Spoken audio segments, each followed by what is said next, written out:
দলিল টলিল সব নিয়ে এসেছিলাম। কিছু দেখলো গো আপনাদের? কিছু দেখলো? কিছু দেখেনি? কিছুই দেখেনি? কত নম্বর বুথ? 81? মানে আমাদের কাছে একসঙ্গে আমরা এসেছিলাম। এই দেখুন সব ডকুমেন্টস নিয়ে এসেছিলাম, সব ডকুমেন্টস, একটা কিচ্ছু দেখলো না। আতঙ্কিত কেউ হবেন না, আমি সব দলিল টলিল অ্যাডমিট মার্কশিট সব নিয়ে এসেছিলাম। এই দেখুন আমি কি কি নিয়ে এসেছিলাম, এই দেখুন দলিল অ্যাডমিট মার্কশিট। হিয়ারিং এসেছি, অর্থাৎ আমার নিজে হিয়ারিং এসছে, কারণ আমার নাকি বাবার 6-এর অধিক সন্তান, আমরা 2 ভাই 3 বোন, অথচ সেটা দেখাতে হবে, আমাকে প্রমাণ করতে হবে যে আমরা 6-এর অধিক ভাই বোন নই। এটার জন্য আমার নোটিশ এসছে, যার কারণে আমি এখানে এসেছিলাম।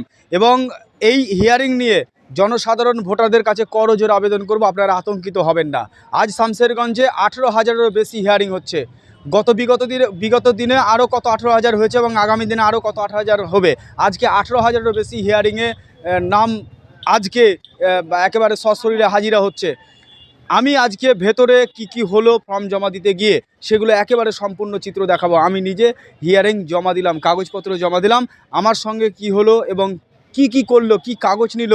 আমি এক গাদা কাগজ নিয়ে গেছিলাম, একেবারে দলিল থেকে শুরু করে মাধ্যমিক, উচ্চ মাধ্যমিক, বিএ, এমএ, গ্রাজুয়েট সব কিছুই, একেবারে ডকুমেন্টস, বাড়ির পর্চা, Aadhaar card, voter card, PAN card, রসিদ, ব্যাংক, যা যাবতীয় লাগে সব কিছু নিয়ে গেলাম।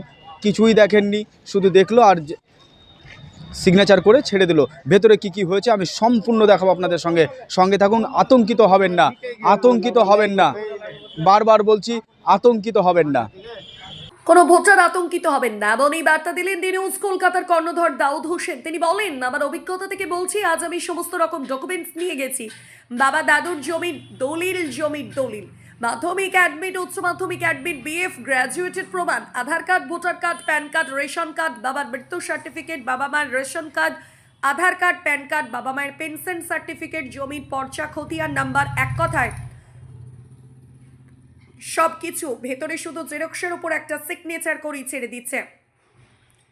আজ দুপুরের খবর, শামশেরগঞ্জে 18,000-এরও বেশি হিয়ারিংয়ে হাজির হচ্ছে মানুষ। প্রচণ্ড ভিড়, জল শুরু করে বয়স্ক মহিলারাও লাইনে দাঁড়িয়ে রয়েছে, কারো হেলদোল নেই। এই হিয়ারিং ভোটারদের নিয়ে কি একই হচ্ছে এমনটাই বললেন তিনি। দেখুন সেই চিত্র, ফোন জমা দেওয়া থেকে শুরু করে বাইরে আসা পর্যন্ত এমনই চিত্র হয়েছে, দেখুন। আমি লাইন থেকে ভেতরে ঢুকলাম, ভেতরে ঢুকে স্যারেরা যারা রয়েছেন যে হিয়ারিংয়ের কাগজগুলো নিচ্ছেন, তিনারা কাগজগুলোকে দেখে নিল একটু, জাস্ট অরিজিনাল কোনো কিছু কিন্তু দেখছেন না। যে দেখুন আমি কাগজগুলো দিলাম এবং যেটা অরিজিনাল যে ফর্মটা, প্রথম যে ফর্মটা দিয়েছিল এবং নোটিশটা দিয়েছিল, সেই নোটিশটা একটা সিল মারলো এবং পাশের জন সিগনেচার করে দিল এবং তারপরে আমাকে যেতে বলল ওপরে, অর্থাৎ ওপরে গিয়ে সেখানে কি করে আমি বুঝতে পারিনি, জিজ্ঞেস করছিলাম যে আমরা 6 ভাই, তো কি করে এলো, ওটা পরে জানতে পারবেন, আমরা 6 ভাই তো নই, আমরা 2 ভাই। তিনারা বললেন যে পরে জানতে পারবেন এবং সেখানে গিয়ে আমি দাঁড়ালাম এবং দাঁড়ানোর পর তাদেরই একজন লোক আমার ছবি তুললো, মানে সবারই হয়তো তুলছে, ছবি তোলা হয়ে গেল, তারপরে আবার ওই যে সিগনেচার করলো, সিল সই দিল, এটা দিয়ে দিল। আবার জিজ্ঞেস করলাম যে এটা কবে দেখতে পাবো, তিনি বললেন 2-1 দিন পর দেখে যাবেন।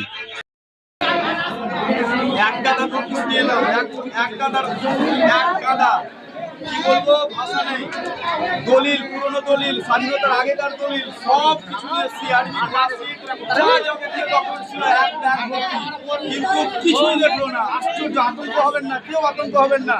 আজকে হিয়ারিংয়ে আমি এসেছিলাম, আমার নিজের নোটিশ এসেছিল, হিয়ারিংয়ে এসেছিলাম, আমার নাকি 5-6টা ভাই, অর্থাৎ আমরা 2 ভাই, তো দিলাম, কিচ্ছু না, শুধু জেরক্সের ওপর সিগনেচার করে দিয়ে দিল, ব্যাস, কিছু না, আতঙ্কিত কেউ হবেন না। এ দেখুন আমি দলিল টলিল যা যাবতীয় ছিল, খতিয়ান থেকে শুরু করে, পর্চা থেকে শুরু করে যা ছিল অরিজিনাল জেরক্স সব A to Z সব নিয়ে এসেছিলাম আমি, কোনো কাজই লাগলো না, কিছুই দেখেনি, কেউ আতঙ্কিত হবেন না।